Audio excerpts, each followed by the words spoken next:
Ok. Nous allons juste dire merci à Jésus. Pendant la semaine, c'est sûr, le Seigneur a été avec chacun de nous. Nous allons lui dire merci pour sa grâce dans nos vies, de nous avoir assistés dans nos diverses activités. Au nom de Jésus, prions. Seigneur, je veux te bénir et te dire merci. Merci pour la vie de chacun de nous. Merci parce que tu prends soin de nous et tu as veillé sur chacun de nous durant toute la semaine. Merci pour ta grâce. Merci pour ton œuvre excellente dans la vie de chaque frère et sœur ici prise. Dans le nom de Jésus, que ton nom soit glorifié, Père, au nom de Jésus. Merci, Seigneur.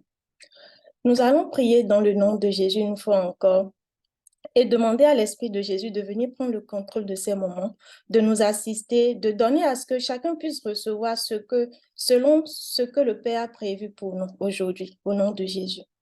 Seigneur, je veux recommander ces moments entre tes mains. Je te bénis déjà pour la vie de chacun de nous et je te dis merci pour tout ce que tu as prévu d'excellent pour chacun de nous. Je prie au nom de Jésus afin que nous soyons disposés à recevoir tout ce que tu veux nous communiquer aujourd'hui dans le nom de Jésus.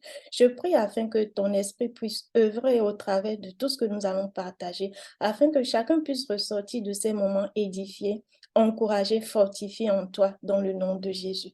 Merci Seigneur. Nous allons prier dans le nom de Jésus.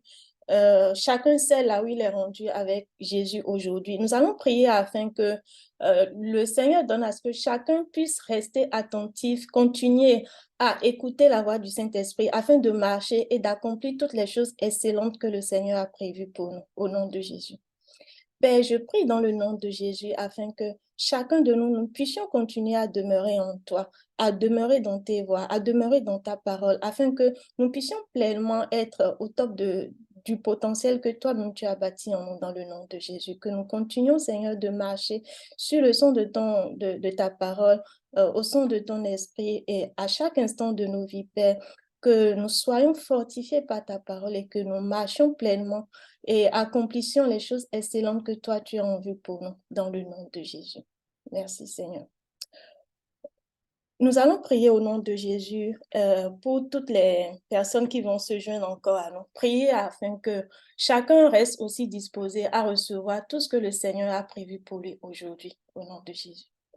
Père, je prie au nom de Jésus et je recommande toutes les personnes qui vont se joindre à nous entre tes mains. Je prie dans le nom de Jésus afin que chacun d'eux continue de se disposer, recevoir tout ce que tu as prévu pour nous aujourd'hui dans le nom de Jésus. Que personne ne rate absolument rien de ce que toi tu as en vue pour nous. Que chacun soit rempli, Seigneur, de ta parole, de ton esprit, de ta lumière et de ta connaissance aujourd'hui dans le nom de Jésus. Merci, Seigneur Jésus. Nous allons prier dans le nom de Jésus pour le club de lecture. Prier afin que le Seigneur, au travers de cette œuvre, nous donne encore davantage de le connaître, de nous rapprocher encore davantage de lui, d'être éclairés sur sa volonté parfaite pour nous. Au nom de Jésus, prions. Père, je prie dans le nom de Jésus afin que par ton esprit, aucun de nous, Seigneur, ne soyons remplis de doute, mais au contraire, nous soyons éclairés par toi, par ton esprit. Je prie dans le nom de Jésus afin que chacun de nous continuions de recevoir pleinement la vérité, ta vérité qui libère chaque enfant de Dieu, ta vérité qui nous donne de marcher dans ta lumière dans le nom de Jésus. Qu'aucune connaissance ne manque à qui que ce soit et que chacun de nous puissions être remplis de satisfaction vis-à-vis de la relation que nous avons avec toi dans le nom de Jésus. Merci Seigneur. Nous allons prier, recommander les moments que nous allons passer entre les mains de Jésus, que ce soit de bons moments, que chacun reparte rempli de la joie de Jésus, rempli de la paix de Jésus. Prions. Seigneur, je prie dans le nom de Jésus afin que chacun retourne de ces moments remplis de ta joie, remplis de ta paix, remplis, Seigneur, de la joie, Seigneur, qui vient de toi, remplis de la connaissance, remplis de détermination, remplis de zèle, remplis de ton feu, remplis de ton esprit dans le nom de Jésus et que ton nom soit glorifié, Père, dans le nom de Jésus. Merci, Seigneur. Au nom de Jésus, nous avons prié. Amen. Je passe la Amen. parole à Josiane pour la suite. C'est parfait. Soyez bénis et bienvenue au club de lecture. Donc, nous avons aujourd'hui encore une fois l'opportunité de passer un petit peu de temps pour lire ce livre, Comment Dieu parle. parce que nous croyons que ça va nous faire beaucoup de bien de savoir comment Dieu parle. Donc, chacun de nous, enfants de Dieu, nous sommes appelés à développer une relation avec Jésus. Et pour développer cette relation avec Jésus, c'est absolument fondamental de pouvoir reconnaître lorsque Dieu nous parle. Et donc, on a commencé il y a déjà quelques semaines à lire ensemble le chapitre 2 qui se concentre en fait sur la Bible en tant que parole écrite de Dieu. Comment est-ce qu'on peut tirer de là justement les choses qui nous sont utiles, les choses qui nous sont essentielles, qui concernent la volonté de Dieu pour notre vie, par exemple. Donc, aujourd'hui, on va poursuivre nos lectures qu'on a déjà commencées. Et on était rendu à la section D, donc qui se trouve à la page 55 de la version imprimée du livre. Donc, on va poursuivre la lecture aujourd'hui. Je vais vérifier de ceux qui sont connectés qui est en mesure de faire de la lecture, qui a une bonne connexion dans un lieu où matériellement c'est possible,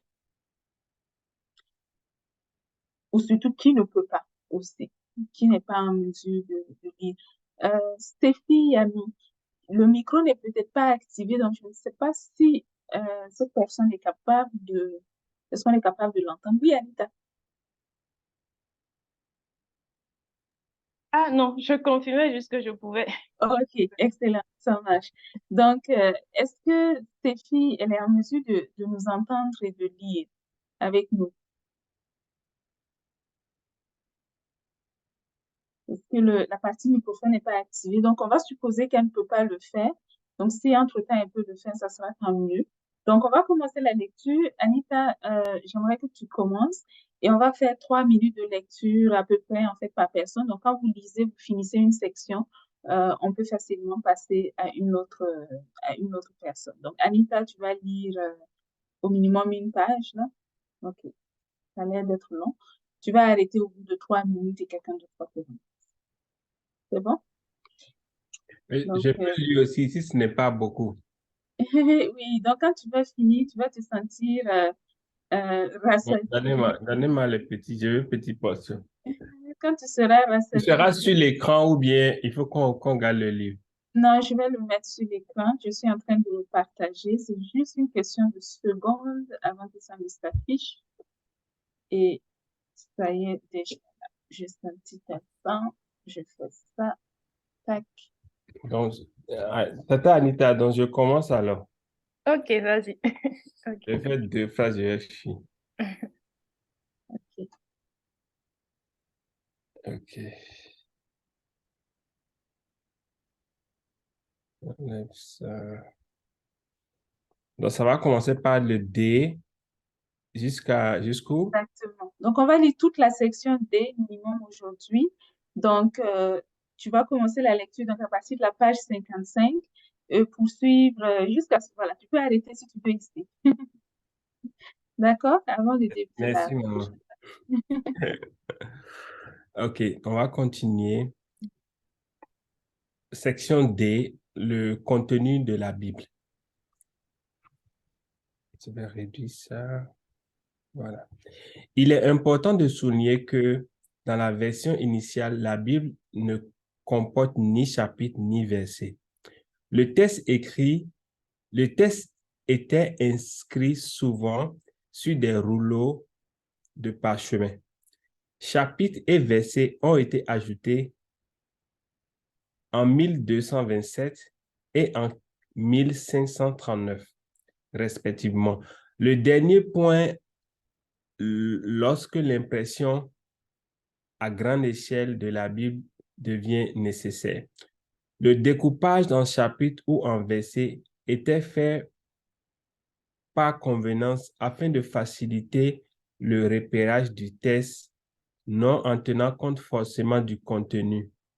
C'est la raison pour laquelle il arrive parfois qu'une phrase soit répartie sur un ou plusieurs versets ou encore qu'un sujet soit discuté sur un ou plusieurs chapitres. Ce qui est adressé soit à un individu ou à un groupe d'individus. La Bible contient beaucoup de messages initialement adressés à des individus. Elle relate les paroles de Dieu. Elle relate les paroles que Dieu les a communiquées, de même que l'histoire de leur victoire et de leur défaite. Nous pouvons être inspirés par ces personnes et tirer de leur vie et de leurs expériences des leçons qui nous seront utiles pour nous-mêmes. Pour cela, étudier la Bible est nécessaire. Hébreux 13, verset 7. Souvenez-vous de vos conducteurs qui vous ont annoncé la parole de Dieu. Considérez l'issue de leur vie et imitez leur foi. Connaissant que d'autres ont vécu avant nous, nous pouvons imiter leur foi pour remporter nos victoires. La Bible ne nous demande pas d'imiter leurs actions ou forcément chercher les mêmes œuvres. En effet, leur histoire n'est pas acceptée. En effet, leur histoire n'est pas appelée à devenir forcément notre histoire. En imitant leur foi, nous pourrions oser d'autres actes et créer une histoire nouvelle.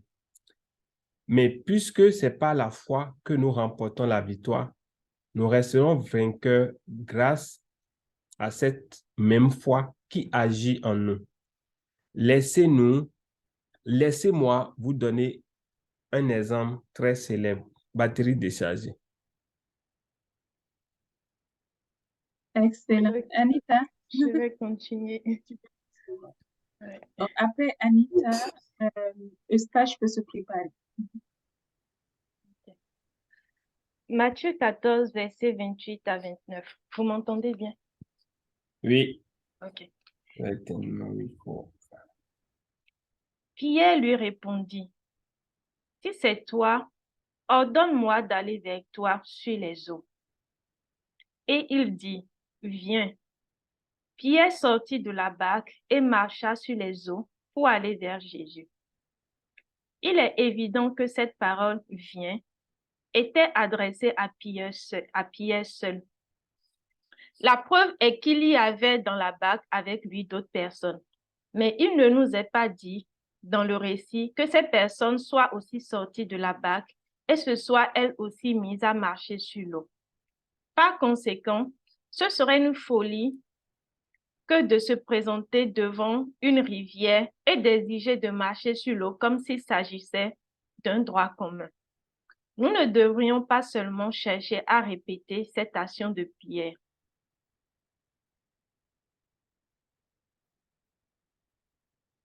Cette action de Pierre. Cela ne veut pas dire qu'un tel miracle ne se reproduira pas. Non. Mais il confirme qu'avant que l'on ne l'exige, on doit vérifier que c'est aussi ce que le Seigneur a prévu dans notre cas. Donc, même si on ne répète pas l'œuvre, on peut imiter la foi de Pierre qui l'a poussé à sortir de la barque pour marcher vers Jésus. Nous aussi, nous devons nous armer de courage et oser des choses incroyables en nous appuyant sur ce que le Seigneur nous a dit personnellement. Nous devons sortir de notre zone de confort qui nous est spécifique pour dépendre de Dieu et de Dieu seul. C'était courageux de la part de Pierre de croire que Jésus pouvait lui donner de réaliser une chose impossible, comme les marcher sur l'eau. Sachant que personne d'autre dans la barque avec lui, n'avait vécu une chose similaire. Nous aussi, nous sommes invités en lisant cette histoire à manifester la foi face aux problèmes auxquels nous faisons face maintenant. Face à la maladie, aux blocages qui surviennent dans notre vie, etc., nous pouvons imiter la foi de Pierre et ainsi remporter de grandes victoires. Ces victoires seront des œuvres différentes, mais elles seront autant excellentes. Voici un autre exemple de parole que nous aimons parfois généraliser. Je vais laisser Eustache continuer. Ok. Donc, après Eustache, ce serait Sophia. Jérémie 1, versets 4 à 5. La parole de l'Éternel me fut adressée en ces mots. Avant que je ne te forme dans le ventre de ta mère, je te connaissais. Et avant que tu ne sortes de son sein, je t'avais consacré. Je t'avais établi prophète pour les nations. Cette parole est très belle et je suis certaine que cela nous fait du bien, cela nous fait bien plaisir de penser qu'elle nous concerne. Contrairement à une pensée assez répandue, je ne pense pas que cette parole ait été adressée à tous et donc concerne tout le monde d'office. Le début de cet extrait fait mention du me ou te, ce qui confirme que Dieu parlait bien à Jérémie seul et non à tous ceux de sa génération. Mais sachez que Dieu a dit ceci à Jérémie.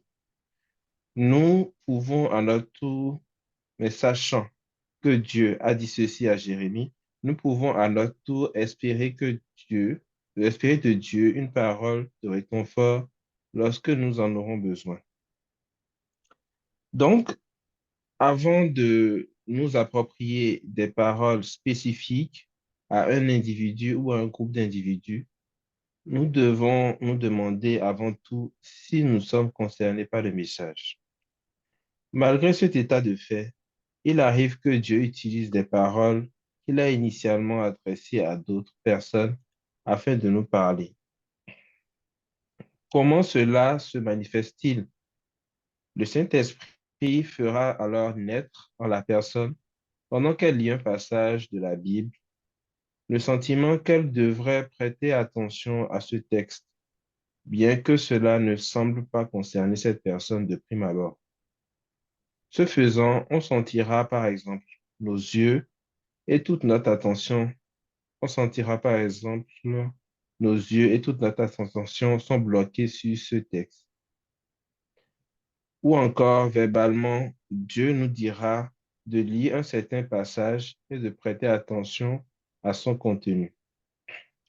Pendant notre lecture, le Seigneur Jésus, par le Saint-Esprit en nous, peut alors créer en chacun de nous la conviction qu'il veut faire avec nous la même chose qu'il a faite avec cette ou ces personnes dont on parle dans les textes que nous lions. Cette conviction doit venir de Dieu, c'est-à-dire naître en nous de façon indépendante de notre volonté et non de notre envie charnelle de posséder des choses. On saura aussi à ce moment l'étendue de ce qui se rapporte à nous individuellement, selon la volonté du Seigneur pour chacun. À partir de ce jour, on pourra cheminer dans sa vie en considérant cette parole inscrite dans la Bible, non seulement, non plus seulement comme une parole ou un personnage de la Bible, mais comme une révélation de la volonté de Dieu pour soi. Mais tant que cette conviction n'a pas été créée par Dieu en nous, nous ne devrions pas sauter aux conclusions, mettre nos pieds dans les chaussures des autres ou tenter d'imiter les œuvres de ceux qui nous ont précédés en nous appropriant des paroles qui ne nous concernent absolument pas. Pour ma part, j'ai pris l'habitude d'identifier dans ma Bible ces passages que le Seigneur me donne quand je lis la Bible ou sur lesquels il attire mon attention. Je les souligne et y rajoute là où les dates pendant lesquelles le Seigneur m'a parlé de ces textes. Chaque fois que je prends ma Bible, ces paroles me sont une grande source de réconfort et me rappellent que depuis longtemps, le Seigneur m'a connu et demeure en moi. D'autre part, le Seigneur a aussi utilisé certaines paroles adressées à des personnages de la Bible afin de me montrer ce qui m'attendrait dans les jours à venir. Ces passages, je les garde dans mon cœur et me les récite chaque fois que j'en ai besoin. Un exemple simple que je vous donnerai est le passage de 2 Timothée 2, verset 1. Oui, de 2 Timothée 2, verset 1. Ce verset ne m'est pas destiné de prime abord. Néanmoins, je peux le considérer utile puisqu'il s'agit d'une exhortation générale adressée à un disciple de Jésus. Ainsi, il est opportun pour tous les disciples de Jésus. Mais alors que je lisais ce texte, en une certaine occasion, j'ai eu la conviction en moi que ce serait la clé de ma victoire au moment où je le lisais. Depuis ce jour, chaque fois que je lis ce passage, je ne le vois pas comme un message de Paul à Timothée ou encore comme le message d'un aîné dans la foi à un disciple en formation, mais je le vois comme un message que Jésus lui-même m'a adressé à un moment de ma vie. Je laisse la parole à Lorraine pour la suite. Oui, donc après Lorraine, ce sera Marie-Chantal. Dans la Bible, Ancien et même Nouveau Testament, on trouve aussi des passages qui sont spécifiques à un contexte ou qui sont l'opinion de la personne qui les écrit. Regardons de près quelques exemples. 2 Samuel chapitre 3, versets 28 à 29. David l'apprit par la suite et dit, « Je suis à jamais innocent devant l'Éternel du sang d'Abner, fils de Ner, et mon règne l'est aussi. Que ce sang retombe sur Joab et sur toute sa famille. Qu'il y ait toujours quelqu'un dans la famille de Joab qui soit atteint de gonorrhée ou de lèpre, ou qui s'appuie sur un bâton, ou qui tombe par l'épée, ou qui manque de pain. » Fin de verset. Dans cette histoire, David a maudit Joab parce qu'il n'avait pas aimé ce que Joab avait fait. Mais ce n'est pas parce qu'il l'a fait que Dieu approuvait cela et que nous sommes invités à faire comme David. Même si nous estimons David, nous ne devrions pas le confondre à Dieu. David n'était pas parfait aux yeux de Dieu, ayant lui aussi fait des erreurs. Dieu n'approuve pas quand la malédiction est communiquée aux hommes. Nous devons bénir et ne jamais maudire. David n'était pas Dieu, pas plus que Paul d'ailleurs, ou tout autre personnage dans la Bible, mis à part Jésus, bien sûr. Si Dieu a permis à cette histoire d'être relatée, c'est par exemple pour nous conformer qu'il n'y a pour nous aucun bénéfice à faire le mal ou même à désirer le mal pour qui que ce soit de notre entourage. Voici un autre cas. 1 Corinthiens chapitre 7, verset 6, ensuite verset 12 à 13. Verset 6. Je dis cela comme une concession, non comme un ordre. Verset 12 à 13. Aux autres, ce n'est pas le Seigneur, c'est moi qui dis. Si un frère a une femme non croyante et qu'elle consente à habiter avec lui, qu'il ne la repudie pas. Et si une femme a un mari non croyant et qu'il consente à habiter avec elle, qu'elle ne répudie pas son mari. Cet extrait de la Bible montre qu'en certaines occasions, Paul donnait des conseils, non pas comme des instructions ordonnées par le Seigneur Jésus, entre parenthèses, ce qui rendrait ses paroles immuables, mais comme une opinion personnelle qui, par contre, pouvait être sujette au changement. Dans ce contexte, il va de soi que chacun qui se trouve dans cette situation, sous la direction du Saint-Esprit, est libre de prendre la décision qui lui convient et qui lui semble la plus judicieuse pour son cas.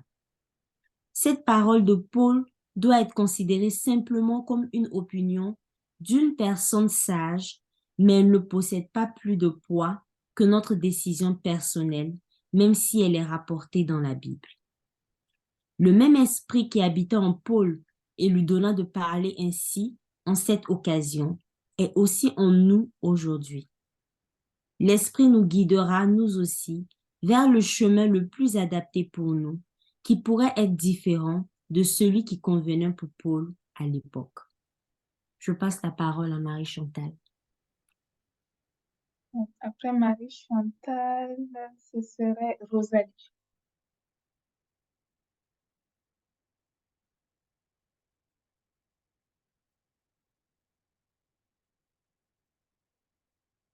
Ok. Donc, Marie-Chantal, peut-être a une difficulté. Rosalie, est-ce que tu peux lire?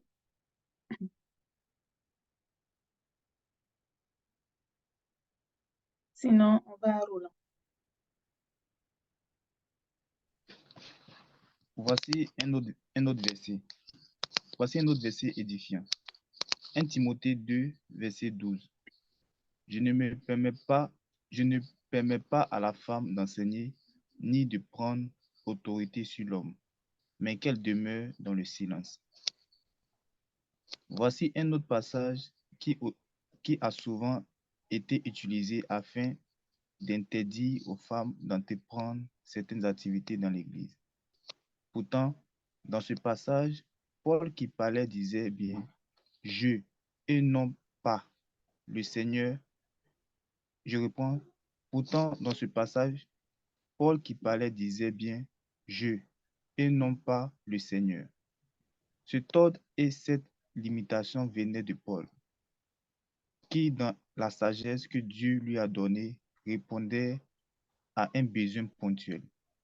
Par ailleurs, toute la lettre de Paul était une communication personnelle adressée en toute confiance à son fils dans la foi Timothée, afin de le soutenir dans les défis que représentait la gestion de cette nouvelle communauté d'enfants de Dieu d'Éphèse.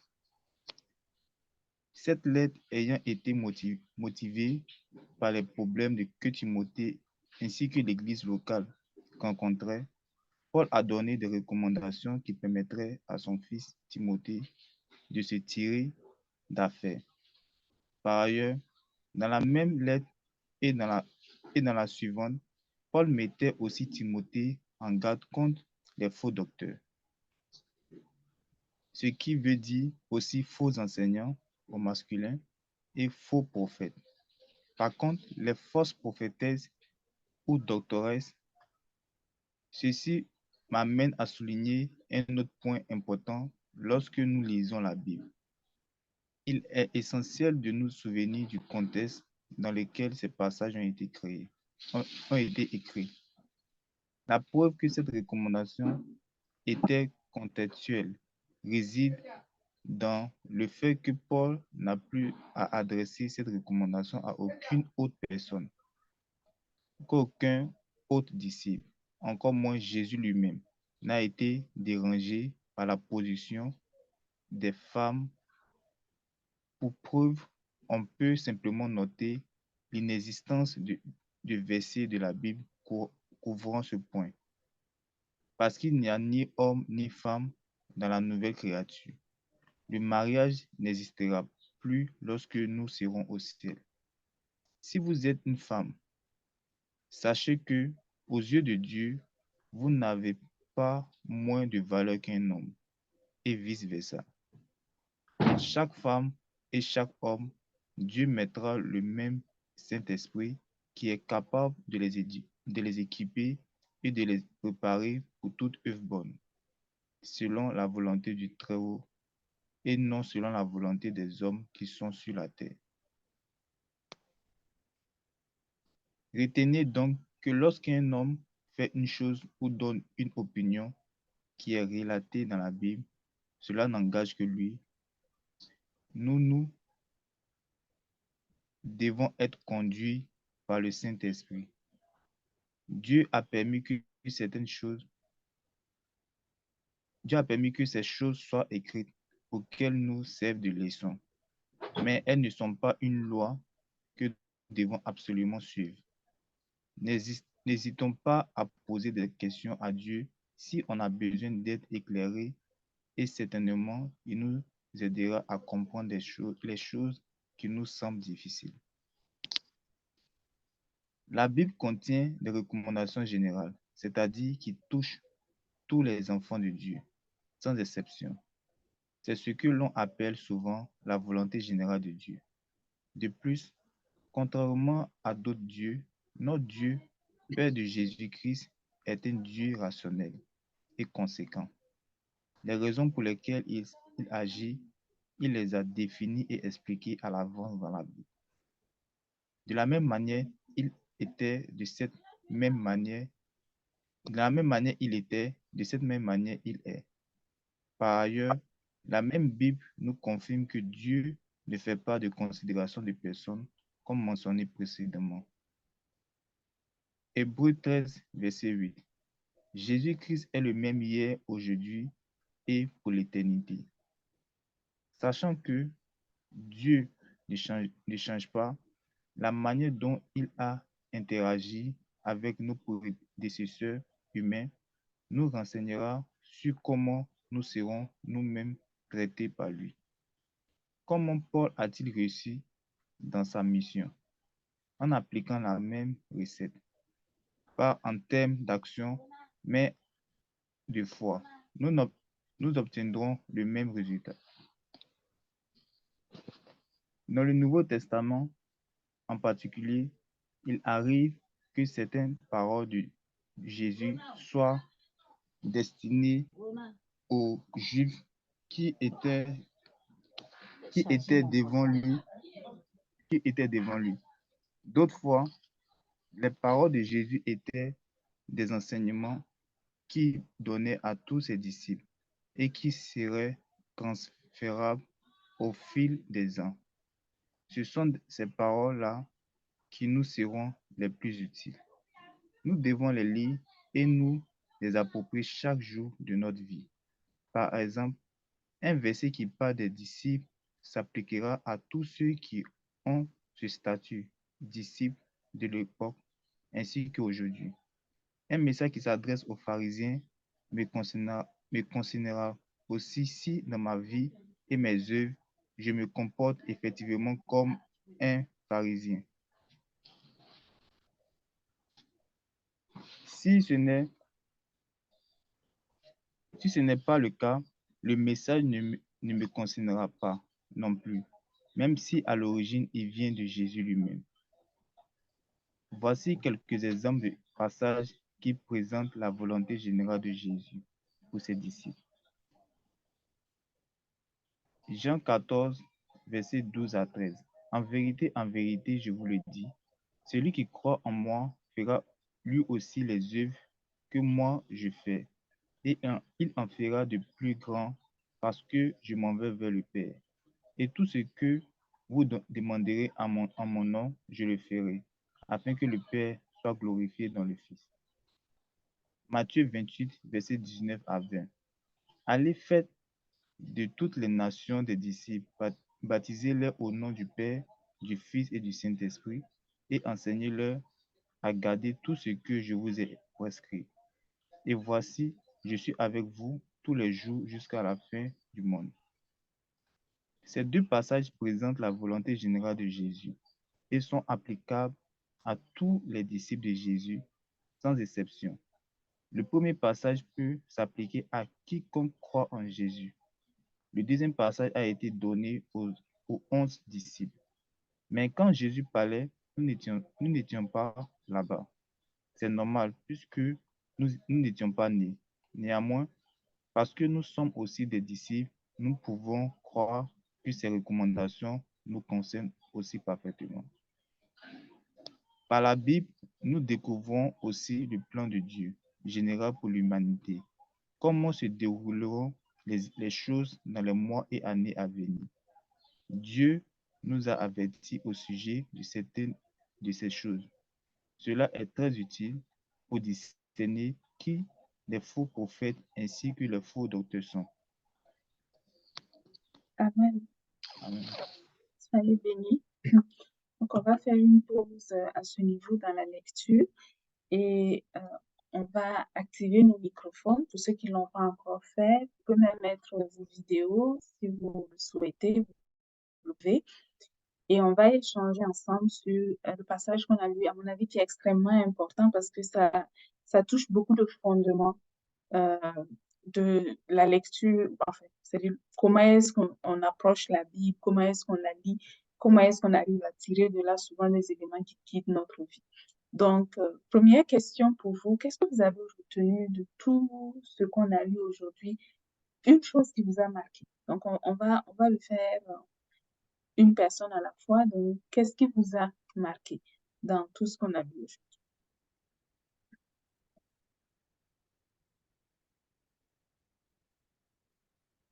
Donc, activer les microphones, ça sera plus facile, comme ça, les échanges seront aussi plus simplifiés. Donc, un élément de tout ce qu'on a vu aujourd'hui qui vous a marqué, qu'est-ce que ce serait? Donc, Marie-Chantal, j'ai vu le message que tu as laissé, donc tu peux laisser à l'écrit le commentaire, peut-être que tu aurais le partage que tu peux faire.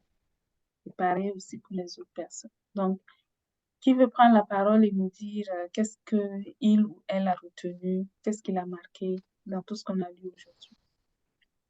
Ok, moi je vais commencer. Oui, vas-y, Roland. Ok, ce que j'ai retenu et ce que je redis encore, c'est que dans la Bible, nous ne devons pas confondre les hommes à Dieu. Mm. Nous ne devons pas prendre les actes et comme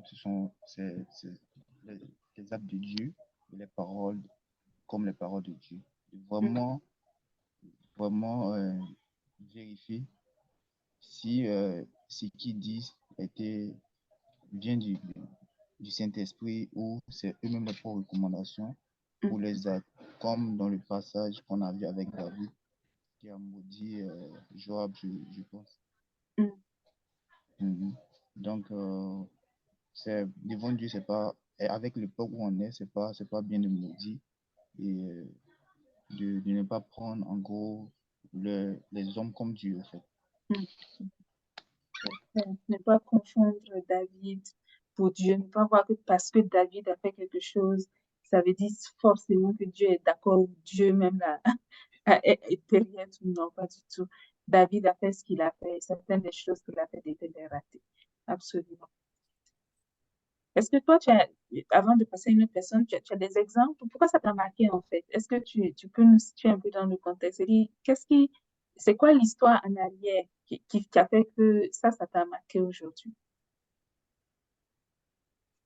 Bon, c'est l'histoire en arrière.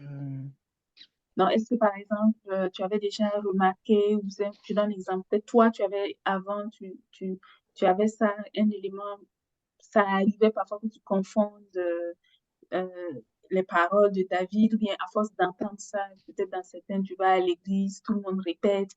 Voilà. C'est-à-dire, qu'est-ce qui a fait en sorte qu'aujourd'hui, quand même, ça te touche de réaliser que ça, c'est un élément important? En fait, aujourd'hui, c'est plus encore un rappel. Mhm. C'est plus encore un rappel parce que de là où on venait, on prenait tout ce qui est comme parole biblique, comme les paroles venant de Dieu. C'est juste un rappel, en fait. Ok, Sinon, excellent. il y a pas d'événement qui s'est passé. Mhm. Non, c'est Ok. juste encore un rappel de toujours euh, veiller à ce que on ne confonde pas les hommes avec Dieu, en fait. C'est clair, absolument. C'est important de ne jamais oublier, de ne jamais l'oublier, absolument. Sois béni, Roland. Il y a Amen. un autre microphone qui est activé, Sophia. Ah oui, deux points aussi que moi je retiens vraiment de cette lecture. Le premier point, c'est le fait que lorsqu'on lit la Bible, en fait, on ne doit pas s'attendre à, je vais lui dire crûment, et avaler tous les mots. Donc, lorsqu'on lit la Bible, en fait, toutes les paroles qui sont dedans, c'est pas à reproduire, ça ne nous est pas forcément destiné. Donc, c'est important pour nous de regarder le contexte, de regarder qui parlait et à qui parlait, et de voir si ça nous concerne ou pas. Comme par exemple, on a lu certains passages où on a vu Jésus qui parlait à des disciples, dans une prescription qui a été donnée à des disciples, on peut se reconnaître comme un disciple de Jésus et prendre cette parole. Mais voilà, une parole, comme dans le cas de Jérémie, où Dieu a parlé à Jérémie en particulier, tant que le Seigneur ne nous dit pas que cette parole nous concerne à nous personnellement, on ne doit pas prendre toute parole pour dire que ça nous concerne automatiquement ou c'est quelque chose que nous devons faire. Donc, le premier point, c'est vraiment ça. Quand on lit la Bible, on doit savoir que dans la Bible, on va retrouver des paroles qui peuvent nous être adressées ou des paroles qui peuvent ne pas nous être adressées, qui sont là pour nous expliquer une histoire ou nous montrer comment Dieu a agi d'une certaine manière ou comment une personne a agi d'une certaine manière à un instant donné. Un deuxième élément euh, que que je vais souligner, c'est un peu ce que Roland a dit tout à l'heure. C'est aussi le fait que, bon, je vais le présenter plutôt comme ça, une conséquence de la première chose que j'ai compris, c'est que ça nous montre vraiment l'importance que lorsque nous, on lit la parole de Dieu, on doit être connecté au Saint-Esprit. Parce que c'est le Saint-Esprit qui, par exemple, comme dans le cas qu'on a lu tout à l'heure, on a vu, vous avez donné votre cette parole de Jérémie, le Seigneur vous l'a mise aussi à cœur. Donc, quand nous, on lit la parole, la Bible, on reste toujours connecté au Saint-Esprit qui va nous permettre de comprendre ce qu'on est en train de lire et qui va aussi, si nécessaire, attirer notre attention sur tel ou tel point pour nous donner des enseignements spécifiques. Amen. Sois béni. Absolument. James, et ensuite Anita. Ah, ok. Oui, juste pour ajouter à tout ce que les frères et sœurs ont déjà dit, ce qui est flagrant dans tout ce qu'on a lu, moi, ce sur quoi mon attention a encore allé particulièrement, c'est vraiment l'aspect de croire. Parce que j'ai ça encore devant moi, la dernière partie qu'on a lu. Néanmoins, parce que nous sommes des disciples aujourd'hui, nous pouvons croire. Donc, je vois que tout ce qu'on a lu, ça sort ça vraiment pour dire, si on ne croit pas, euh, c'est clair que c'est ce qui génère notre relation avec les Seigneur, c'est vraiment notre foi au fait. Donc, si on croit qu'on est ses disciples, c'est clair qu'on va approprier euh, tout ce qui est général pour ses disciples. Et on va vraiment voir qu'on a un gros boulot devant nous, quoi. Donc, moi, c'est que l'attention que ça m'a donné, c'est du genre, si tu crois vraiment que tu es disciple, à un moment donné, il faut vraiment que tu quittes tes problèmes personnels et penser à aller vraiment obéir à cette parole, par exemple, qui est d'aller faire de toutes les nations ses disciples. Amen. Sois béni. Anita, et après Eustache. On a tout dit. Personne n'a dit quelque chose de nouveau. Je les écoute. Allez inventer des choses. Roland, Lorraine et puis James. En tout cas, si le D là, j'attends les autres. Les révélations n'ont qu'à venir. Ne soyez pas intimidés. Oui, c'est ça. Pas intimidés. Merci beaucoup de nous rappeler, de ne pas nous Les laisser. 3 mousquetaires d'aujourd'hui. Oui, un élément aussi que moi je retiens, c'est qu'en lisant la Bible, il ne faut pas oublier qu'il y a des paroles qui ont été données dans un certain contexte. Donc, on ne peut pas mettre de côté les contextes et récupérer les paroles et en faire des lois et appliquer sur notre vie. Un exemple, c'est quand Paul dit, par exemple, que les femmes mettent le voile, que les femmes ne s'habillent pas comme les hommes. On se rend compte aujourd'hui que quand on s'attache sur ces éléments, on laisse de côté ce qui est essentiel, c'est-à-dire le message que Jésus nous a communiqué. Donc, c'est un rappel pour nous de nous concentrer sur ce qui est essentiel. Très clair. Amen. Sois béni. Eustache. Ok, oui, effectivement, donc beaucoup de choses ont été dites déjà, l'essentiel est dit. Moi, si je dois rajouter quelque chose, donc c'est que moi, ce que j'avais déjà à cœur, c'est que donc la Bible contient la parole de Dieu, mais la Bible n'est pas la parole de Dieu. Donc, ça veut dire quoi? Ça veut dire que, comme on l'a dit déjà, donc il y a la parole qui vient de Dieu. Et ça, nous savons, nous pouvons aujourd'hui, en tant qu'enfants de Dieu, nous pouvons le reconnaître. Nous pouvons reconnaître cette parole-là. Mais il y a aussi celle des hommes. Donc, euh, il nous doit, en tant qu'enfants de Dieu, de faire cette distinction-là. Et nous ne pouvons pas le faire. On peut faire cette distinction sans le Saint-Esprit. C'est pour ça que si on lit la Bible de façon charnelle, certaines personnes peuvent être tentées de s'approprier des passages qui les arrangent charnellement. Et on se retrouve avec tel passage qui sont repris pour justement appuyer tel ou tel comportement ou décision que les hommes... Bon, on voit ça souvent dans les écrits et tout. Je ne vais pas rentrer dans les détails. Chacun sait un peu euh, ce genre de passage que les gens utilisent souvent pour appuyer des choses qui ne viennent pas de Dieu. Voilà. Donc, Ça, c'est la chair, voilà. Donc, quand on lit la Bible selon la chair, donc forcément, on va tomber dedans. Donc, il faut que nous soyons éclairés par la lumière, enfin, par le Saint-Esprit qui est en nous. Mhm. Donc, c'est pour ça que la lecture inspirée de l'Esprit est très importante. La Bible inspirée par l'Esprit. Donc, voilà, est très importante. Voilà, c'est tout ce que moi, je voulais rajouter. Amen. Sois béni. Donc, Amen.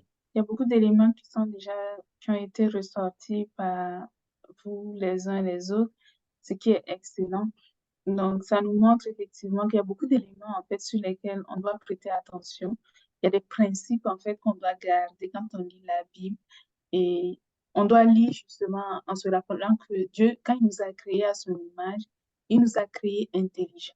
Donc, il nous a créés avec des cerveaux, avec une capacité de réfléchir, avec une capacité d'analyser, avec une capacité de comprendre. Et nous avons besoin d'utiliser tous ces aspects de notre personne, ces éléments que Dieu nous permet de posséder pour mieux comprendre encore, notamment la Bible quand on est en train de la lire. Maintenant, juste pour aller encore dans un élément encore plus concret, de vos expériences respectives personnelles, qu'est-ce qui est difficile quand on lit la Bible? C'est quoi, c'est-à-dire si vous devez dire, disons, quelqu'un qui vient vous rencontrer, c'est la première fois qu'il prend la Bible, il n'a jamais lu, quelle mise en garde vous allez faire à cette personne? Qu'est-ce que vous allez lui dire pour, euh, pour l'aider, en fait, dans cet exercice, dans lequel il s'engage? Quelle est la chose la plus difficile? Quel est le conseil que vous donnez à la personne par rapport à ça? Oui, Eustache. Oui, moi, je vais tout de suite dire ça à la personne de commencer par le Nouveau Testament déjà, parce que Mhm, voilà, ça, c'est ma recommandation personnelle, mhm, parce que, bon, s'il commence par autre chose, bon, à mon avis, ça va être un peu difficile. mhm, Euh, et bon, à part ça, bah, idéalement, de commencer par l'évangile de Jean, parce que c'est quand même le plus digeste entre griffes. Pour moi, hein, parce que c'est un avis personnel. Moi, personnellement, c'est l'évangile de Jean que j'ai le plus incompris en premier. Voilà.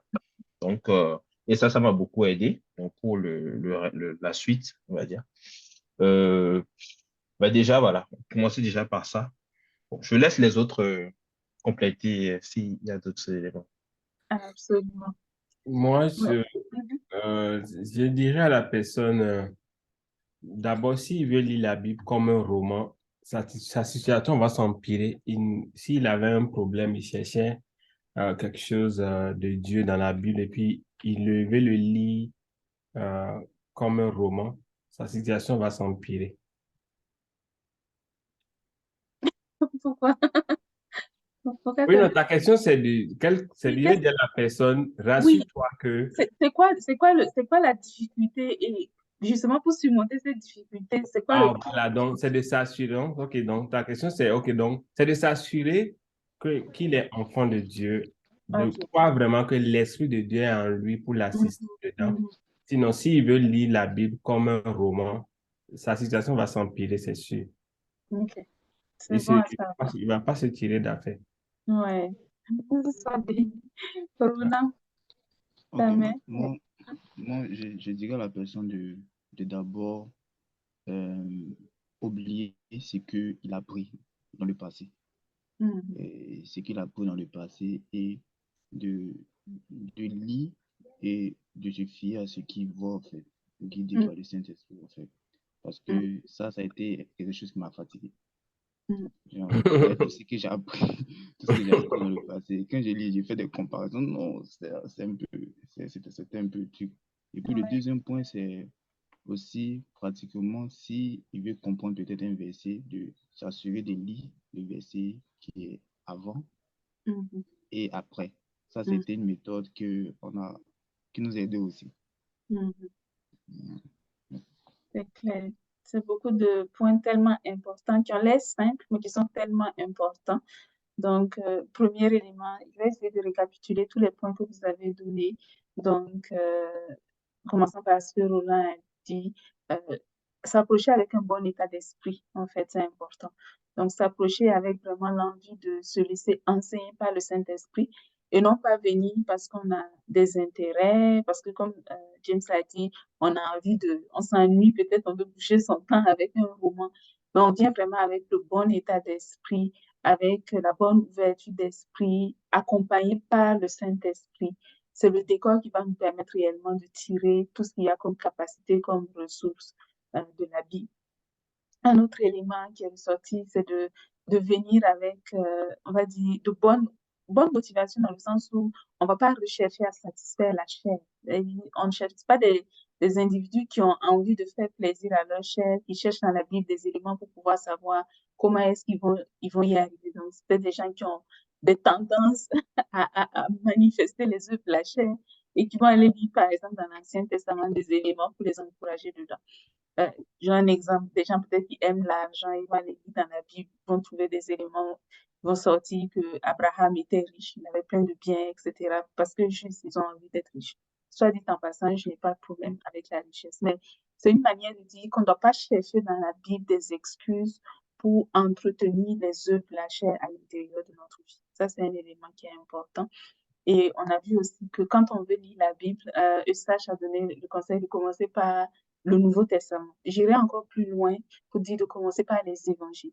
Parce que dans le Nouveau Testament, il y a aussi les lettres que Paul a écrites, que Pierre a écrites, que Jean a écrites. Toutes ne sont pas forcément aussi digestes, utilisant le mot que tu as utilisé aussi. Donc, c'est important de commencer par le Nouveau Testament, donc les 4 évangiles. Les 4 évangiles présentent tous le message de Jésus. Ils le présentent avec des contenus légèrement différents et parfois avec un focus un peu différent. Donc, l'évangile de Jean, par exemple, se concentre beaucoup sur les dernières années de la vie de Jésus. Donc, l'évangile de Jean ne parle pas de quand est-ce que Jésus est né, ne parle pas de qui sont ses parents. Il n'y a pas ces détails dans l'évangile de Jean, mais ça va tout droit sur l'œuvre que Jésus a accomplie, les messages essentiels qu'il a communiqués et sa mort, sa résurrection, l'action qu'il a réalisée sur la terre. Et ça va encore plus loin. D'autres évangiles couvrent un peu plus large, mais commencer vraiment par les évangiles, ça sera très important. C'est à partir des évangiles que l'on va pouvoir tirer le maximum de tout ce que l'on veut découvrir sur Jésus.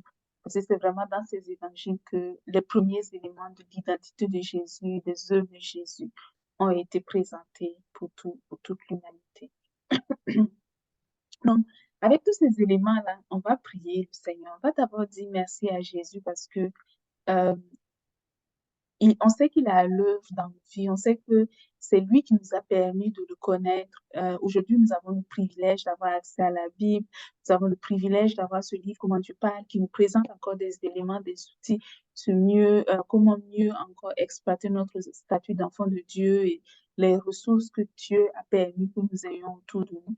On va prier au nom de Jésus, que chacun de nous soyons totalement imprégnés de la vérité de la Bible, de la vérité dans la Bible, que nous connaissions cette vérité, que nous puissions discerner cette vérité au milieu de toutes les choses qui sont autour de nous.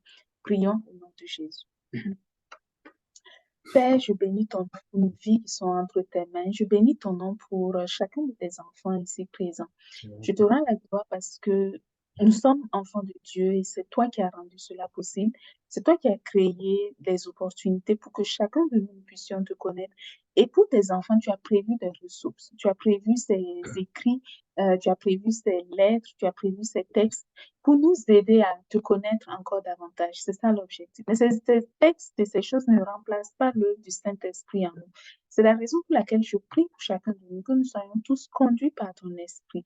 Toute personne qui va avoir le désir de te connaître à travers Jeunesse Foundation, qui va vouloir s'engager pour mieux te connaître, qu'elle accepte de se laisser conduire par le Saint-Esprit, qu'elle accepte de se laisser guider par le Saint-Esprit, de sorte que sa vie soit vraiment transformée, que son intelligence soit ouverte aux choses de l'Esprit, que tout ce dont elle a besoin pour mieux connaître le Seigneur Jésus, pour développer une relation avec le Seigneur Jésus, pour approfondir la connaissance que chacune a du Seigneur Jésus, que tout cela leur soit accordé au nom de Jésus.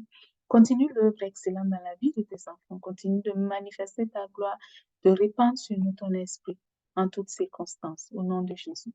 Amen.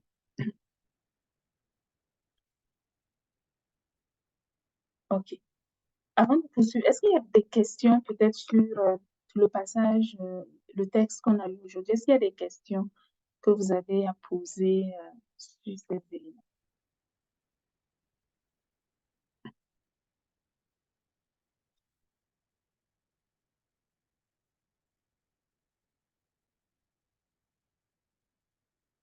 OK. Roland, ta main, je pense que c'est une vieille main, n'est-ce pas? C'est ce que j'avais lu au début. OK, d'accord.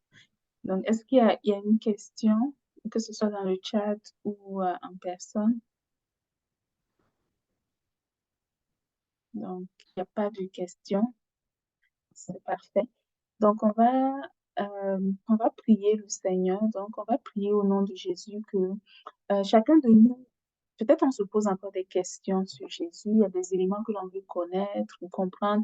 Il y a des passages de la Bible, peut-être qu'on a lu, qu'on a trouvé difficile à comprendre.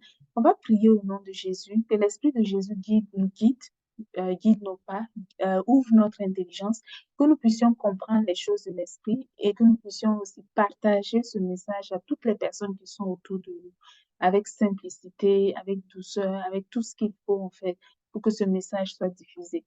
Prions au nom de Jésus. Père, je prie au nom de Jésus pour chacun de nous. Je prie que chacun de nous soyons éclairés par ton esprit et que nous puissions chacun de nous accéder à cette connaissance excellente, parfaite qui vient de toi. Que les questions que nous avons sur la Bible, peut-être des interrogations sur certains passages, quand nous les lisons, nous les trouvons peut-être flous, pas clairs. Je prie au nom de Jésus que ton esprit nous éclaire, que ton esprit nous guide et que nous puissions de cette manière réussir dans tous les aspects de nos vies, que nous puissions avoir cette connaissance que nous allons communiquer à toutes les personnes qui nous environnent, que nous puissions témoigner de toi justement avec assurance, avec détermination, parce que nous aurions vécu avec toi des choses excellentes, des choses magnifiques. Merci pour ton œuvre dans nos vies, merci pour ta faveur, pour ta grâce, merci pour tout ce que tu as accompli à chaque instant. Au nom de Jésus. Amen. On va prier au nom de Jésus pour toutes les personnes qui sont membres de GF, n'ont pas pu être présentes aujourd'hui. On va les recommander à la grâce. On va aussi prier pour les personnes qui vont écouter notre vidéo sur les réseaux sociaux ou ailleurs. On va les recommander aussi à la grâce de Jésus. On va prier que chacune de ces personnes-là soit réellement renouvelée, transformée et que à partir d'aujourd'hui et pour tous les jours de leur vie, que chaque fois qu'ils vont prendre la Bible pour faire une lecture, mais que personne ne soit confus, que personne ne soit perdu ou mélangé, mais qu'on puisse avancer avec sérénité, avec tranquillité, convaincu de la direction que le Seigneur met devant nous, du chemin par lequel il nous permet de passer. Prions au nom de Jésus. Père, je prie au nom de Jésus pour toutes les personnes qui sont, on va dire, absentes aujourd'hui, qui vont nous écouter à distance. Lorsque cette vidéo sera publiée, je vais les recommander à ta grâce.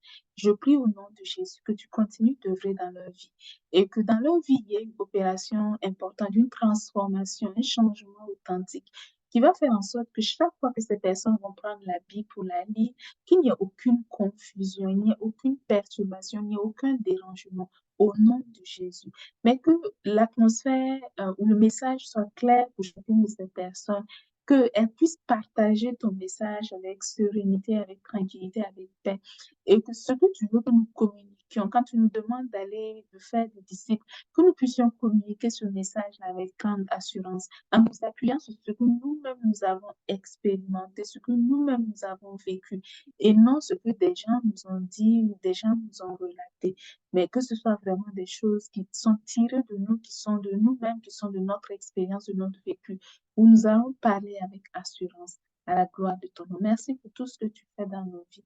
Gloire te soit rendue. Au nom de Jésus. Amen. Soyez bénis. Donc, je vais faire stop à celui-ci. Je vais partager celui-là.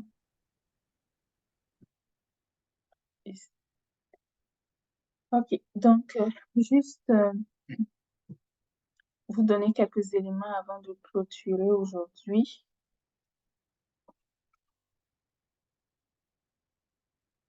Voilà. Donc, OK, c'est bon. Sur les activités à venir, donc il y a 2 prochaines rencontres qui sont à venir. D'abord, le 21 octobre, on a la réunion des membres. Donc, dans 2 semaines, on aura cette rencontre-là. Donc, rappelez-vous, la réunion des membres, ça sera de pouvoir se soutenir les uns les autres, de pouvoir s'encourager les uns les autres et voir ensemble comment nous pouvons nous investir pour que l'œuvre de Jésus puisse continuer de se répandre partout où nous nous trouvons, partout où un enfant de Dieu se trouve. Donc, on va regarder tous ces éléments ensemble le 21 octobre. Et dans 4 semaines, on aura la prochaine rencontre du club de lecture. Donc, on va poursuivre comme on a fait aujourd'hui. On va terminer probablement le chapitre 2 sur la Bible et on va tirer des conclusions de ce que nous avons vu tous ensemble. OK. Donc, est-ce que vous avez des questions à ce sujet sur ce que je viens de dire, les prochaines rencontres? Donc, je vous encourage, si vous avez l'opportunité d'inviter une connaissance, n'hésitez pas. Donc, invitez vos connaissances à participer, à se joindre à vous pour vos rencontres. Et si vous avez besoin d'un appui à ce niveau, communiquer le message de Jésus, vous pouvez toujours communiquer avec Jeunesse Foundation. Voilà.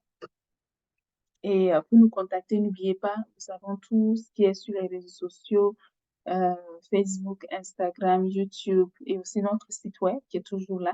Donc, visitez-le. Et puis, si vous avez des suggestions, des recommandations pour pouvoir voilà, tirer le maximum de toutes ces ressources, n'hésitez pas. Vous pouvez toujours aussi communiquer avec nous.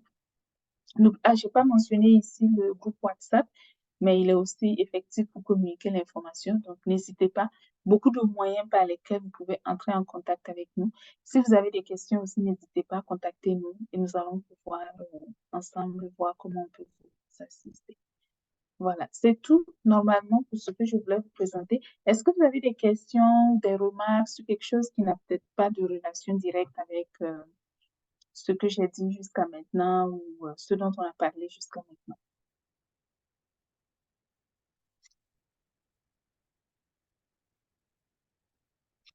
Il y avait une nouvelle personne, c'est pas Stéphie ou quelque chose, mais ça a été déconnecté.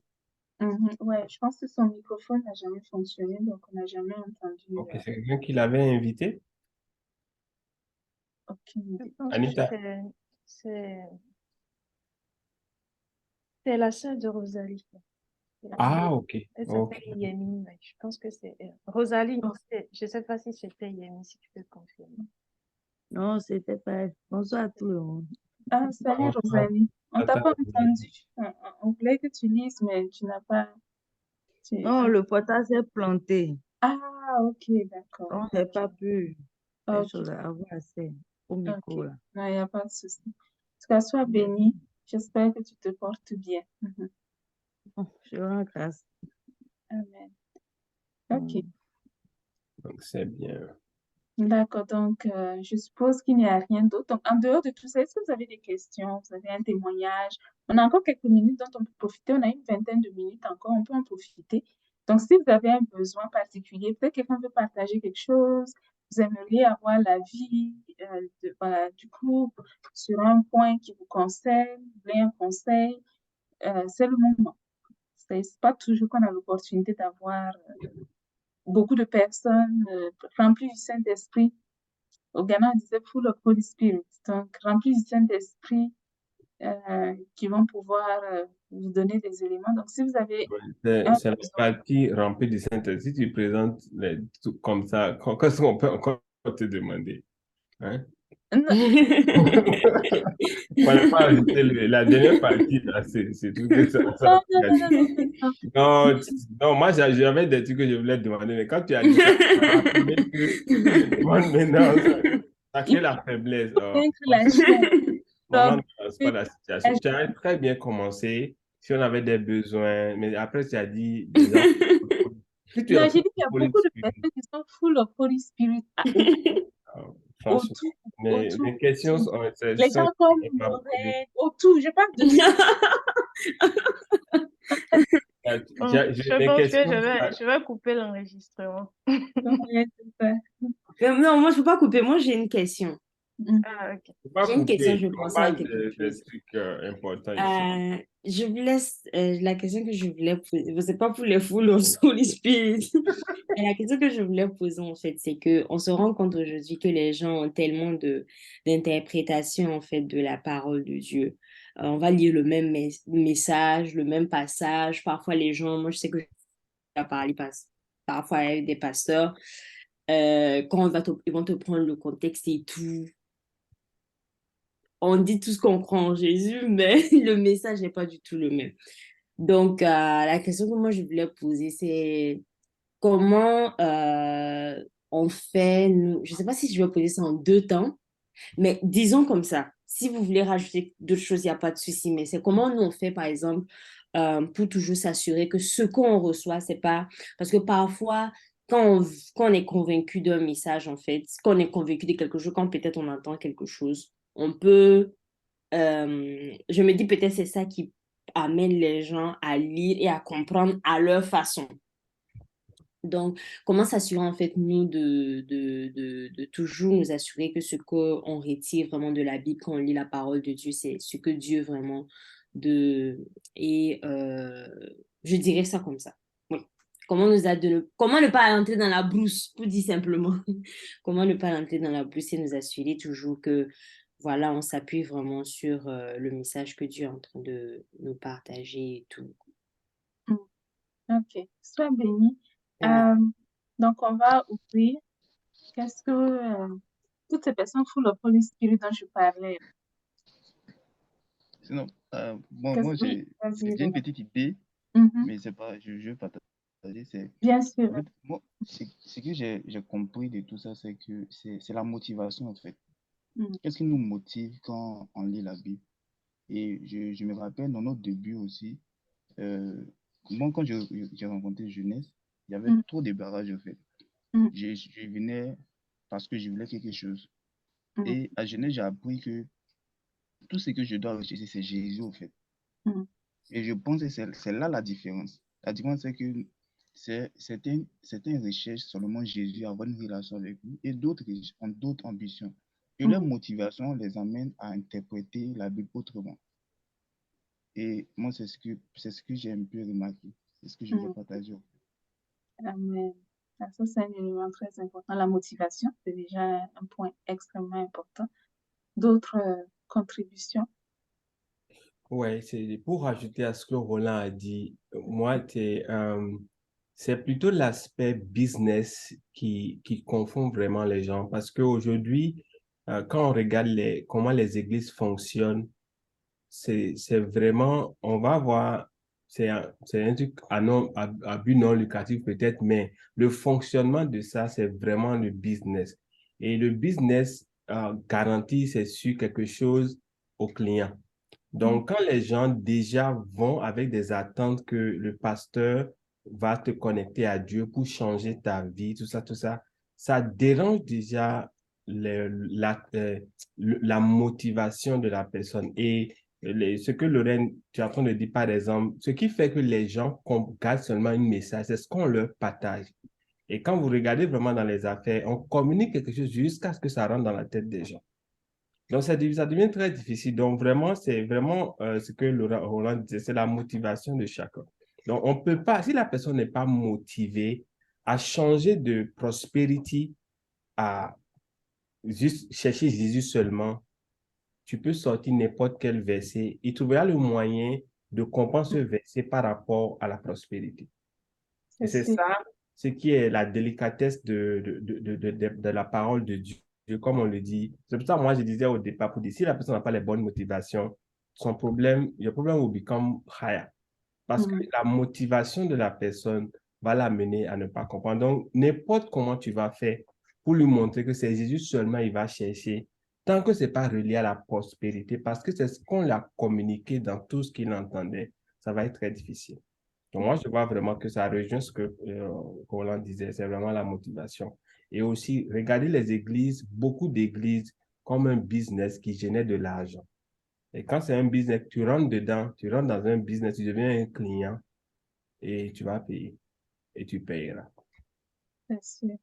Et on va te servir ce qui va faire en sorte que tu Servira, restes. ce qui va faire en sorte que tu seras un client fidèle. C'est Tu viens ça. chaque dimanche, tu rates pas les réunions, tu es là toujours, on donne les mêmes prières, et puis tu paies ta quête, et tu paies les quêtes, et puis tu sors. Non, c'est clair. Ça me fait penser en fait à Jésus, au temps de Jésus. Quand Jésus est venu, malgré l'excellence de son message, on voit que tout le monde n'a pas forcément accepté le message. Donc, la question que tu poses en fait, Lorraine, aujourd'hui, c'est pourquoi est-ce que quand Jésus est venu, des gens ont trouvé le moyen de, non seulement de ne pas accepter le message, mais même de le combattre. Ceux qui ont combattu Jésus, pharisiens, sadducéens, scribes, c'était des gens d'église, entre guillemets, dans notre système ou dans notre langage aujourd'hui, c'est ce qu'on va dire. C'était des gens qui étaient responsables du temple, de la gestion du temple. C'était des gens qui avaient accès au temple. C'était des gens vers lesquels, on va dire, tout le monde se tournait. Si on voyait qu'ils étaient tellement proches de Dieu, eux, que si une vérité devait sortir, probablement que ça allait sortir d'eux et pas de quelque part d'autre. Mais malgré le fait que Jésus soit venu dans ce décor, euh, des gens ont trouvé le moyen de ne pas De croire. le tuer, de le tuer. De le tuer, oui, absolument. Des gens ont trouvé le moyen et de le faire sous couvert de Dieu. C'est-à-dire, à l'apparence, c'est clair que le juif moyen qui regarde la scène, une décision que les scribes prennent, il ne va pas voir que les scribes ont pris cette décision, mais Dieu n'est pas derrière, parce que pour lui, les scribes, c'est vraiment la représentation de Dieu sur la terre. Mais ce n'était pas le cas. Donc, revenant pour dire que ce n'est pas une réalité qui est nouvelle. En tout temps, il y a toujours des gens qui ont accepté le message de Jésus. Il y en a aussi qui ne vont pas l'accepter pour différentes raisons. Donc, ça rejoint un peu le point des motivations dont on parlait tantôt, l'aspect clientélisme. Donc, on voit clairement que clientélisme, c'est vraiment les intérêts. Les Juifs avaient peur de la popularité de Jésus, donc ils voyaient que Jésus était une menace à eux, leur gloire, à eux, leur statut, et ils se sont positionnés en adversaire vis-à-vis de ça. Malheureusement, tous ne sont pas sincères dans leurs actions parce qu'ils ont effectivement des calculs, ils ont des motivations. Et ça influence au final comment est-ce que certains arrivent à faire certaines choses. Et l'autre point aussi, c'est que est-ce que vous est déjà arrivé à vous de savoir au fond de vous que vous ne devriez pas faire quelque chose, mais vous le faites quand même? Est-ce que c'est déjà arrivé? Au fond de vous, vous savez que ça là, je ne devrais pas faire, mais vous le faites quand même. Est-ce que c'est déjà arrivé? Confessez-vous péchés. À la fin, maman, tu vas clarifier ça de quoi? De Oui. péché ou bien c'est quoi? C'est quoi la fin? Avant qu'on ne sorte le secret là, il faut que tu nous dises où est-ce que ça va finir. Ok, mais peut-être que j'ai dit, je pense que mon message est déjà passé. Ce que je dis par là,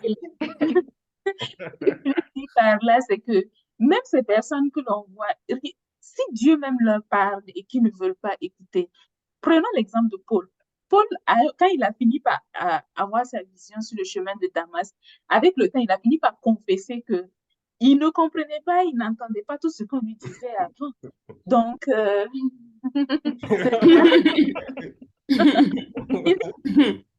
il n'était pas enfant de Dieu à ce moment. Je précise, vous êtes des enfants de Dieu. Non, c'est le passé aussi, on doit dire, c'est ça. Du passé. Non, non. Je parlais du passé. Voilà. Donc, c'est des choses comme ça, il faut retenir, il faut dire que chacun est dans son parcours, OK? Mais quand on vit sa vie aujourd'hui, on ne vit pas sa vie en regardant la vie des autres. On vit sa vie et on se concentre sur sa course, on se concentre sur sa mission, on se concentre sur ses objectifs. Donc, toi, par exemple, Lorraine, si tu prends ta vie comme exemple, tu ne vas pas regarder pourquoi est-ce que les autres, c'est le même Jésus, mais ils ne comprennent pas ce que je comprends. Mais tu vas te concentrer sur, OK, moi, j'ai eu le privilège de comprendre ça. Le Saint-Esprit est en moi. En quoi est-ce que ça change ma vie? Qu'est-ce que ça m'amène à faire? Quel rôle ça me positionne à jouer? Et ainsi de suite. Donc, tu te concentres sur toi, ta vie et les changements que tu dois apporter dans ta vie. OK? Et les actions que tu dois mener par rapport à ta vie ou à travers ta vie. Et comment est-ce que ta vie va devenir un moyen peut-être de tirer toutes ces personnes que tu vois autour de toi à recevoir le bon message quand tu vas commencer à le communiquer. OK? Donc, ça, c'est un élément il faut garder à l'esprit. Ne pas se tromper de bataille. La vie des autres, à quelque part, on a un pouvoir limité, en fait, sur comment est-ce qu'on peut changer les choses dans leur vie. Mais pour notre propre vie, souvent, on a un contrôle absolu. Donc, on peut vraiment décider de comment on veut gérer les choses, comment on veut s'y prendre et tout le reste. Ok. Maintenant, le deuxième point de ta question, c'est comment faire pour rester dans la bonne ligne. C'est juste d'écouter le Seigneur Jésus toujours. Et c'est quand je disais tout à l'heure, quand on sent qu'on ne doit pas faire, mais on force quand même parce qu'on a envie de ça. Et c'est clair que c'est le début d'une déviation. On peut se retrouver avec le temps encore plus loin de là de où la on aurait dû vérité. être. Voilà, si dès le départ, par exemple, le Seigneur attire ton attention pour te dire, OK, tu es enfant de Dieu, mais le mensonge, de temps en temps, tu glisses quand même encore dedans. Arrête ça le plus rapidement possible. Toi, tu vois que non, c'est très important dans la société parce que je fais marketing. Je donne un exemple, je fais du marketing. C'est ça. Il faut que je Euh, c'est un petit peu, voilà, ça peut devenir compliqué Elle avec a le trouvé le moyen d'attaquer nos boulots. Voilà, Ah, donc, c'est clair. juste garder le cap et puis ne pas se tromper en fait à ce niveau-là et se souvenir que c'est important de, de ne pas se Il y tromper a, à ce il y a Iris qui est arrivée. Je vais juste faire un petit résumé de ce qu'on a lu. Elle est venue vers la fin. niveau. Salut Iris. C'est Iris, non, je pense, hein. Oui, c'est Iris. Je pense que ça va prendre peut-être un instant pour activer son microphone. Ah, ok. Ouais, aujourd'hui, on était dans les faits divers avant que tu n'arrives. On avait continué la lecture du livre. On était dans la section D, qui parlait, tu peux le lire quand tu auras du temps. On a lu section D. Alors, ça parlait plus, ça attirait l'attention plus, euh, quand on lit la Bible, comment notre état d'esprit, qu'est-ce qu'il faut espérer, de ne pas prendre toutes les paroles. Il y a des paroles qui sont adressées à tous les disciples et il y a des paroles qui sont spécifiques à des personnes. Et voilà, donc de ne pas tout mélanger. C'était vraiment ça dans la section D du livre. Mm, Tu peux relire tout ça. Et après ça, on est rentré dans les faits divers, voilà, mm. Donc, on répondait à une question de de Lorraine. Lorraine. Voilà. Marie-Chantal a la main levée. Et by the way, Iris nous salue et dit il y a un peu de bruit chez elle. Elle a écrit ça dans le chat. Ah, ok, ok, donc c'est bien. Ouais. Ouais. Marie-Chantal? Ah, la scène Marie-Chantal, ouais. Salut. Oui, bonsoir à tous. Ouais, ça va. En fait, Mm. tout à l'heure là, la sœur Josiane a dit, parfois il y a des petits mensonges quand on fait marketing, ça m'a un peu tiqué à moi là. Parce qu'en fait, le fait on appelle ça, les compliments, la vente des compliments, OK. et souvent les prix sont homologués. Ça veut dire que par catégorie, par grade.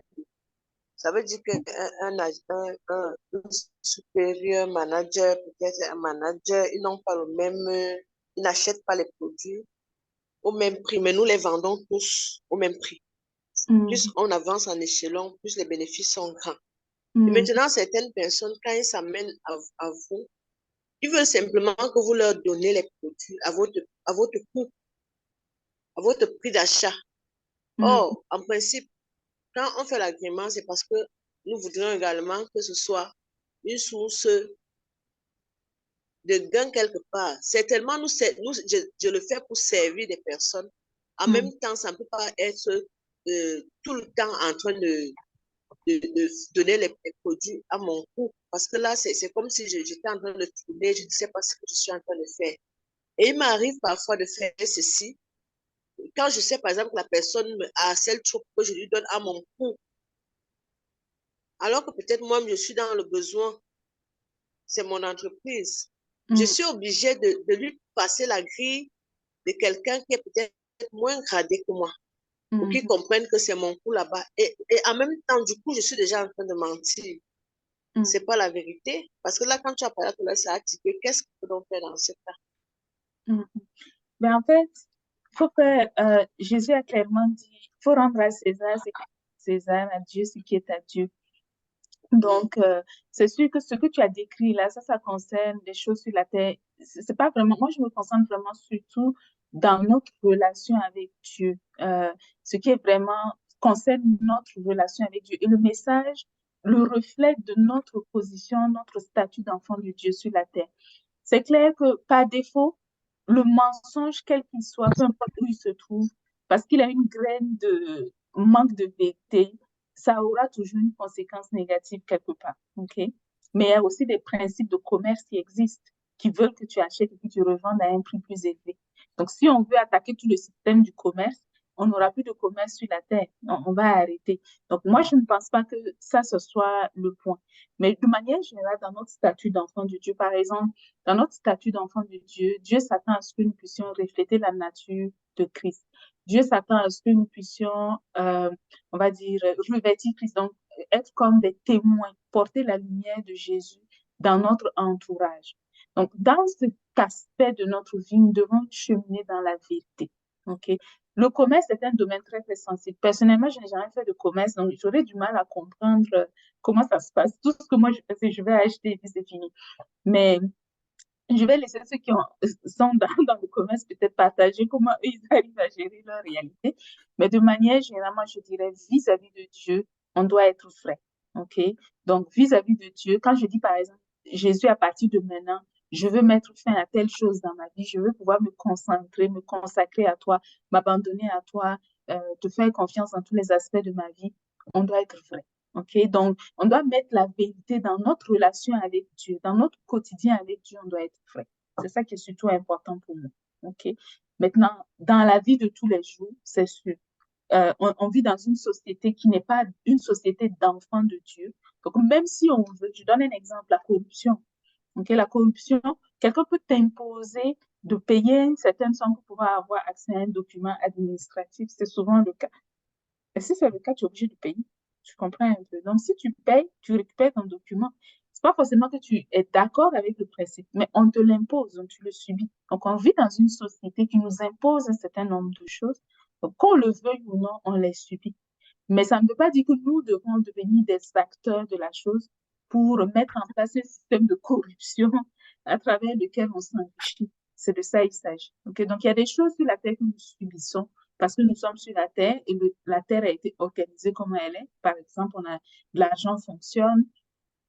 C'est de l'argent qu'on utilise pour acheter un certain nombre de choses. Quelque chose que les humains sur la terre, nous avons créé. Maintenant, nous devons faire fonctionner ce système-là malgré ses limites.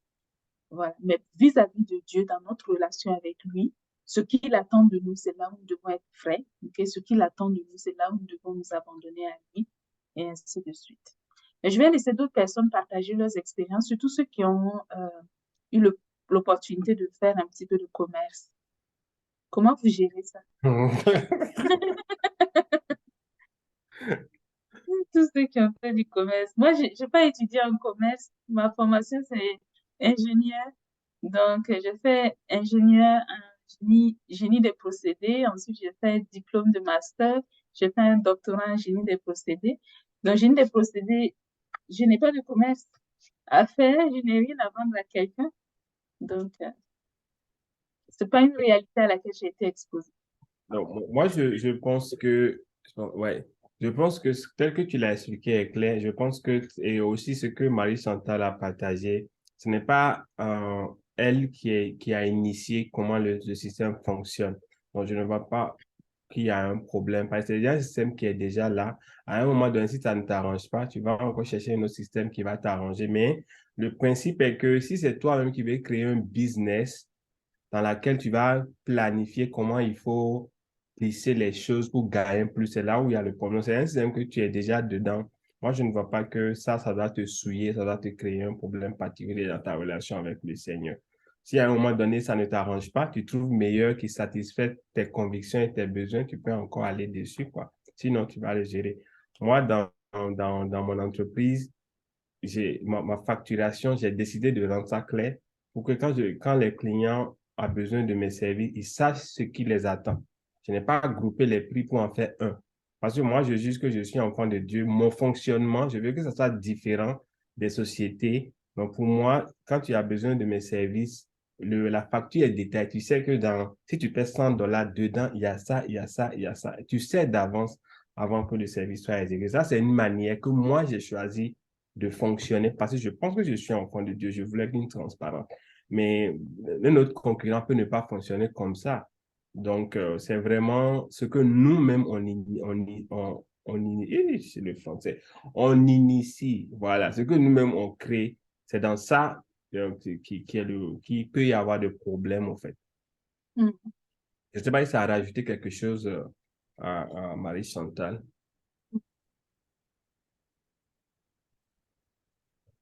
C'est bon, Marie-Chantal? Non, j'ai l'impression que vous n'avez pas suivi ma question. OK. C'est un peu, on dit, voici une boîte. Mhm. La boîte coûte, ici au Cameroun, nous utilisons le CFA. Voici Ouais. une boîte qu'on doit vendre Mhm. à 500 francs. OK. Bon, disons que j'achète la boîte à 400 francs. OK. Ça veut dire qu'à mon niveau, je dois gagner 100 francs. OK. Mais la personne me dit, non, moi, je n'ai pas 500. Je Mhm. voudrais que tu me vendes à ton prix, à 400 francs. Mhm. Et là, maintenant, puisqu'il y a une grille de prix que je dois communiquer au client, je Mhm. suis obligée de faire comme si je n'étais pas au grade où je suis, un peu comme si j'achetais plutôt à 350 Mhm. pour que j'ai au moins mes 50 pour ne pas perdre totalement. Est-ce que vous Mhm. comprenez? Je suis obligée de baisser le prix pour quelqu'un qui est moins gradé que moi, Ouais. En fait, alors que ce n'est pas mon grade. ouais, je comprends. Marie-Chantal, je pense que j'avais compris. Peut-être, je vais redonner le point. En toute chose, en fait, tu agis par rapport à Dieu. Tu peux demander à Dieu, est-ce que cette façon de faire que je fais ne t'arrange pas ou ne te convient pas? Et tu vas fonctionner selon ce que Dieu te dira de faire. Tu comprends? C'est pas comme si, on va pas te dire ici, on va pas te dire arrête de faire ça, c'est le péché, tu n'iras plus au ciel à cause de ça. Tu comprends un peu? Tu es enfant de Dieu, le Saint-Esprit est en toi. Donc, tu peux user on va dire, de sagesse pour gérer certaines situations. OK? Je donne un exemple. Euh, Comment je vais dire? Quand on est au primaire, par exemple, moi, j'utilisais beaucoup euh, ça. C'est-à-dire, il y a des équations mathématiques que l'on ne peut pas résoudre parce qu'on n'a pas encore certaines connaissances. Donc, à notre stade, là, au stade où on est en bas, parce qu'on ne peut pas résoudre, on nous dit de mettre impossible. Il n'y a pas de réponse, on met impossible. Et quand on met impossible, on nous donne tous les points. Parce qu'on considère qu'à ce stade-là, on n'a pas encore toute la connaissance pour pouvoir résoudre le problème comme on devrait le résoudre. Mais plus tard, quand on grandit, quand on acquiert encore plus de connaissances, ça devient encore plus facile de voir que le impossible est inacceptable. Donc, quand on répond impossible, à ce moment, on dit non, parce qu'on s'attend à ce que tu sois en mesure de répondre aux questions. Donc, d'abord, première chose, c'est que par rapport à ta vie, personne ne doit venir te dire fais ça ou ne fais pas ça. OK? C'est des choix que toi-même tu vas faire. C'est pour ça que, et si tu n'as pas eu l'impression que quelqu'un te disait oui, c'est bon ou non, c'est pas bon. Parce que c'est vis-à-vis de c'est toi qui connais ta situation et c'est Dieu qui est en toi qui connaît encore mieux ta situation. Et ils vont pouvoir, l'Esprit de Dieu va pouvoir te dire, toi dans ta situation, je veux plus que tu fasses ça. Ou toi dans ta situation, il n'y a pas de problème, continue. OK? Donc, ça, c'est le premier point que tu dois savoir. Maintenant, l'autre point qui est important, c'est que moi, je dirais même c'est surtout ça qui est le plus important. Donc, retiens que par rapport à cette situation, si toi, tu es mal à l'aise dans la situation, arrête. Tu comprends? Mais il n'y a pas vraiment, je ne vais pas pouvoir te montrer un verset qui te dit ne fais pas ça ou ne ça n'a pas été un sujet, par exemple, dans la Bible, on a couvert, en tout cas, de plus en plus comme ça. Je ne sais pas comment je vais connecter ça à quelque chose de spirituel, en fait. Donc, j'avais compris, je pense. J'avais compris ta question. Tu comprends ce qu'on veut dire, Marie-Chantal? D'accord, j'ai compris, j'ai compris, Mhm. Voilà. j'ai Donc, compris. c'est l'Esprit de Dieu qui nous guide individuellement. OK? Donc, chacun de nous individuellement est appelé à faire des choix pour sa vie. OK? C'est pas parce que deux personnes vont faire la même chose. OK? Mais si à l'un Dieu lui avait dit fais et à l'autre Dieu avait dit ne fais pas, les deux vont poser la même action, mais ça n'a pas le même effet. OK? Donc, où tu es rendu, tu dois chercher la volonté de Dieu pour toi. OK? Le Seigneur peut te voir et puis va dire, bon, Marie-Chantal, quand je te regarde, je sens que peut-être tu as un peu de mal avec telle situation. Donc, à cause de ça, je veux plus que tu pratiques ça. Je veux plus que tu t'investisses dans cette situation parce que toi, particulièrement dans ta vie, ça ne te fait pas du bien. OK? Donc, dans ce cas, toi, Marie-Chantal, écoutant la voix du Saint-Esprit qui te connaît mieux que personne d'autre ne pourra te connaître, tu vas fonctionner dans cette direction et ça te fera du bien. tu vois. C'est un peu ça. Donc, ce qu'on a voulu te partager, c'est un peu les exemples de ce que d'autres personnes ont fait pour pouvoir être à l'aise dans un système qui est ce qu'il est parce qu'on ne change pas le système. Okay? Le principe du commerce, de manière générale, est un système où tu reçois quelque chose et tu augmentes le prix pour le vendre. Et je sais que souvent, moi, je n'aimais pas aller au marché quand j'étais dans mon pays avant, là. Je n'aimais pas parce que justement, je trouvais que les commerçants, l'idée de négocier où vous allez discuter, moi, je n'aimais pas beaucoup ça. Donc, je n'aimais pas aller au marché à cause de ça. Mais c'est le système du marché qui est comme ça. Donc, si tu n'es pas du tout à l'aise avec le système, tu vas voir que tu dois arrêter. Tu vois un peu. C'est ça. J'espère que ça répond un petit peu à ta question. D'autres personnes, est-ce que vous avez des éléments que vous pouvez peut-être apporter à Marie-Chantal, partager vos expériences peut-être avec elle?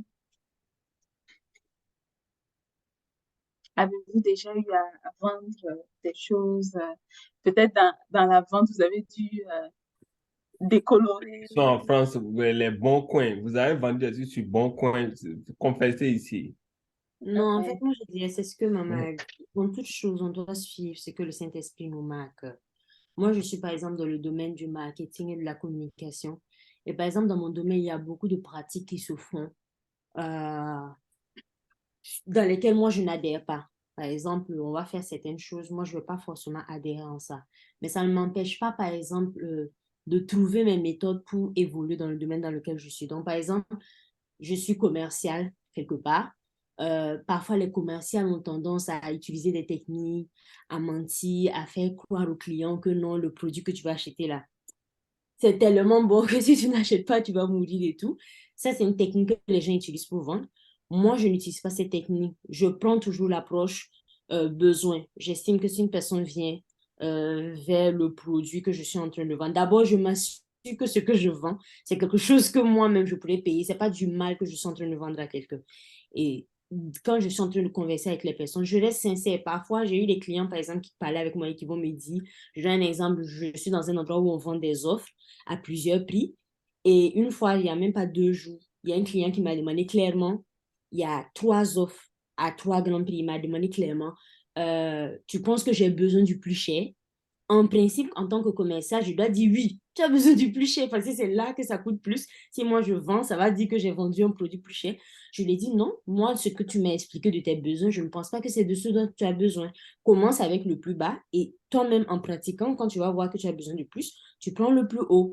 Mais ça, ce sont des choses ici que le Seigneur me met à cœur. Et moi, je vais être en paix avec moi-même. Je veux pas faire quelque chose juste pour avoir de l'argent ou juste pour plaire. Je sais qu'on peut être honnête, digne, on peut être enfant de Dieu et tout autant réussir sa vie. On n'a pas toujours besoin d'utiliser les techniques des autres. Donc, les autres, ils utilisent les techniques en fonction de l'intelligence qu'ils ont. Mais moi, je suis un enfant de Dieu.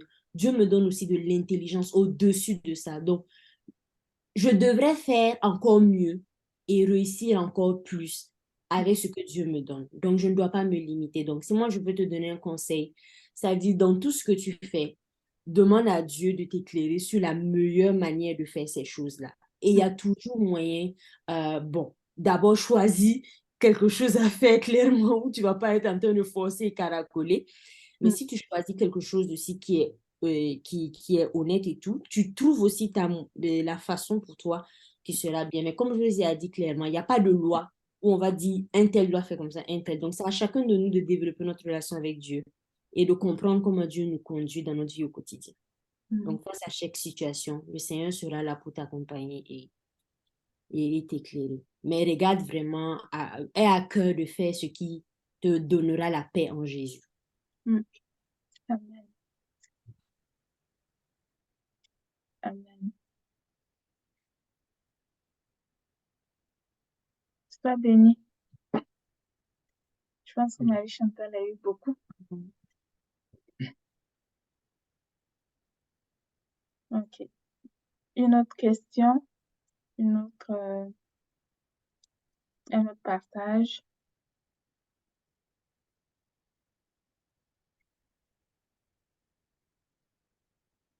Non? OK. On va recommander Marie-Chantal à la grâce de Jésus. On va prier pour elle par rapport à cette situation. J'ai entendu une voix. Quelqu'un a parlé?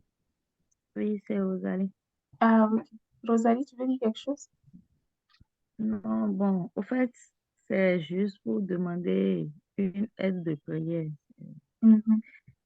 Eh, mon état de santé qui est un peu défaillant depuis les vacances là, jusqu'à ce qu'on a repris les classes, mais ça ne va toujours pas bien.